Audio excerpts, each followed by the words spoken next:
le grand plaisir d'accueillir Yves Pilan. Alors, Yves Pilan, qui est un philosophe, docteur en philosophie au laboratoire interdisciplinaire de recherche, société, sensibilité, soins, qui est membre du comité éthique et scientifique de la FIRA, qui est membre du comité scientifique de l'UNAPI, qui est ancien directeur d'établissement et qui est actuellement président d'une association. Et donc Yves Pilan est aussi un petit peu responsable, puisqu'il a appuyé sur un bouton de l'ancien travailleur social que j'ai été, à devenir philosophe et à s'intéresser à la pensée de Lévinas. Vous voulez vous asseoir là ? Pour tout, oui. Vous avez compris qu'avec cette présentation, j'ai pas intérêt à dire n'importe quoi. Hein. Alors écoutez, donc j'ai la lourde tâche d'essayer de faire un essai de synthèse. Bon, alors je vais pas tellement le faire sur cet après-midi, parce que cet après-midi, on a eu des modalités de mise en œuvre. Enfin, je crois que c'était très intéressant de voir la diversité des propositions. Et il a été dit quelque chose, je pense, de très important, c'est qu'il faut absolument que ce soit les équipes qui se mettent en route pour créer leur propre méthode, parce que vous connaissez, hein, le copier-coller, ça donne rien du tout, en fait. Donc il faut vraiment qu'il y ait cette démarche, quitte à ce qu'elle soit un peu coûteuse en énergie d'équipe. Alors, j'ai trouvé un concept englobant, figurez-vous, qui me semble assez bien résumer nos questions, c'est la fricadène. C'est-à-dire, tout compte fait, c'est quand même très intéressant, parce que tout le monde en parle, tout le monde se demande ce qu'il y a dedans, et je crois que pour l'éthique, c'est pas mal, et puis tout le monde trouve ça très bien. Ben voilà un concept concurrent. Alors, évidemment, il y a une petite difficulté, les sachants ici le savent bien, c'est que éthique et morale ne peuvent pas se distinguer par l'étymologie. Vous savez, très souvent, l'étymologie nous donne un petit coup de main quand on veut faire des distinctions, mais là, pas du tout. Hein. Éthikos en grec, ça fait morales en latin, on est mort. Il n'y a pas d'écart. Mais depuis mai 68, on est quand même nombreux à penser que morale, ça va vers la moralisation, vers quelque chose de trop moralisateur. Alors, au moins éthique, ah bah dites, hein, ça sonne mieux. Et donc, ça nous pose quand même un petit problème. Je crois que ça a essayé aujourd'hui d'être traité, mais peut-être je vais vous mettre en appétit pour continuer à traiter l'écart entre l'éthique et la morale. Alors, j'ai fait un petit schéma que je vais commenter. Alors, bien sûr, il y a la question du droit. C'était très important parce que la question de l'accompagnateur, c'est-à-dire de l'accompagnement vécu par un accompagnateur, évidemment, qui doit prendre en compte le droit. Le droit, d'une certaine façon, c'est une mise ensemble, le droit. C'est quelque chose qui nous permet de faire société avec des normes qui sont des normes obligées, celles-là, hein, les questions de loi, les questions de principe, ça a été très bien rappelé. Et puis, quelque part, la question des places, c'est-à-dire qu'il y a une distribution des places dans notre société.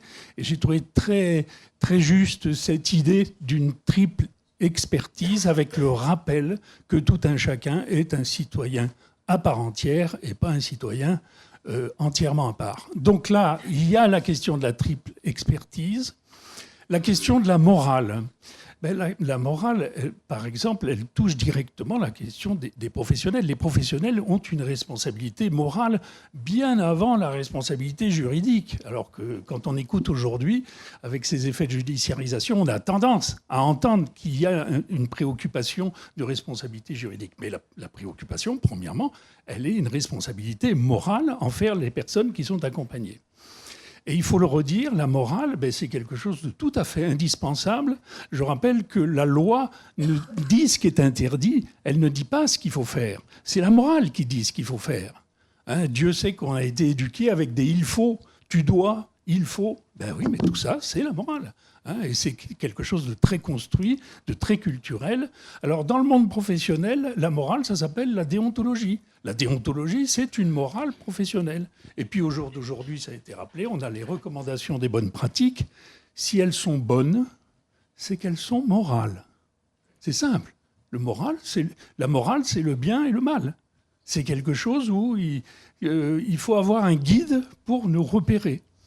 Et donc, on est là sur une dimension tout à fait essentielle. Puis alors, en plus, vous savez, on a eu de grands philosophes avec Kant, et puis ensuite, on a eu Ricoeur. Parce qu'on a un peu de chance en France, c'est que les deux grands philosophes de l'éthique sont Ricoeur et Lévinas.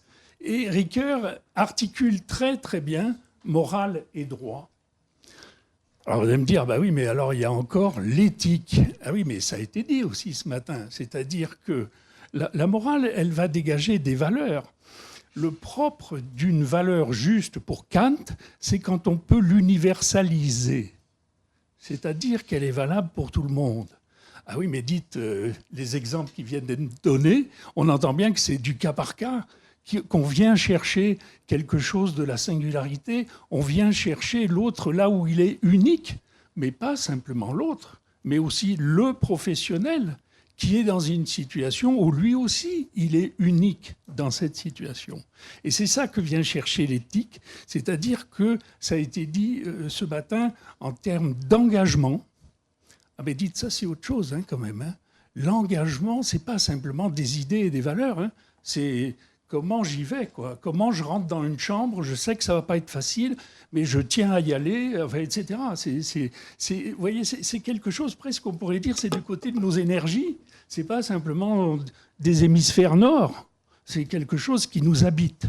Alors l'éthique, et notamment celle de Lévinas, va venir chercher cette question d'incarnation. Il a été utilisé, on a parlé de tripes, décidément, il y avait un côté bouffe dans le. Bon, enfin, on a parlé de tripes, mais c'est très important. En fait, il y a quelque chose qui se joue dans cette articulation. Donc, d'une certaine façon, on a pu parler de quelque chose qui s'articule entre ces trois sphères. Et je voudrais insister sur la troisième, qui est celle de l'éthique. Pourquoi ? Parce que, d'une certaine façon, l'interaction entre ces deux sphères, c'est souvent cette sphère-là qui l'emporte. Et pourquoi pas ? Mais je voudrais insister, histoire, vous savez, une bonne conclusion, ça doit mettre un peu en appétit. Donc, pour partir tranquillement dans les transports en commun parisiens, un grand plaisir. Et donc, je pense qu'il faut insister sur la question du par l'autre. Lévinas écrit des bouquins entiers sur « par l'autre ». Parce que d'une certaine façon, avec l'autre, avec les autres, et ben voilà, ça c'est l'institution, ce sont nos systèmes affaires-société. Pour l'autre, quantité de professionnels et quantité de personnes qui sont présentes ici se sont bien engagés pour l'autre. L'idée de l'éthique de Lévinas, c'est de dire faites attention à votre pour l'autre quand ça n'est pas d'abord un par l'autre. Oh, qu'est-ce que ça veut dire ça ? Ça veut dire que d'une certaine façon, on doit toujours se laisser travailler dans la rencontre par l'autre. C'est-à-dire qu'il y a quelque chose qui fait que cette rencontre, elle n'est pas neutre, elle n'est pas faite d'indifférence, quelque chose me met en travail. Pour vous donner un exemple, j'ai travaillé longtemps auprès de myopathes qu'on voit dans le Téléthon. Et puis, c'est arrivé que des personnes qui arrivaient là au bout de 2-3 jours viennent me voir en disant « Monsieur Pilan, je suis désolé, mais je m'en vais parce que ça fait 3 nuits que je ne dors pas. » J'ai toujours répondu « C'est très bon signe. Vous allez pouvoir rester. » Et l'inverse est vrai. C'est-à-dire vous croisez quelqu'un, ça va, ça se passe bien. Ouais, super. Ah ouais, t'es avec des jeunes qui vont mourir à 22 ans et ça se passe bien, c'est super. C'est qu'il n'y a pas de par l'autre. Vous me suivez ? Donc cette question de comment l'éthique vient nous chercher à l'endroit de l'incarnation des valeurs qu'on affirme. Vous voyez l'articulation entre l'éthique et la morale.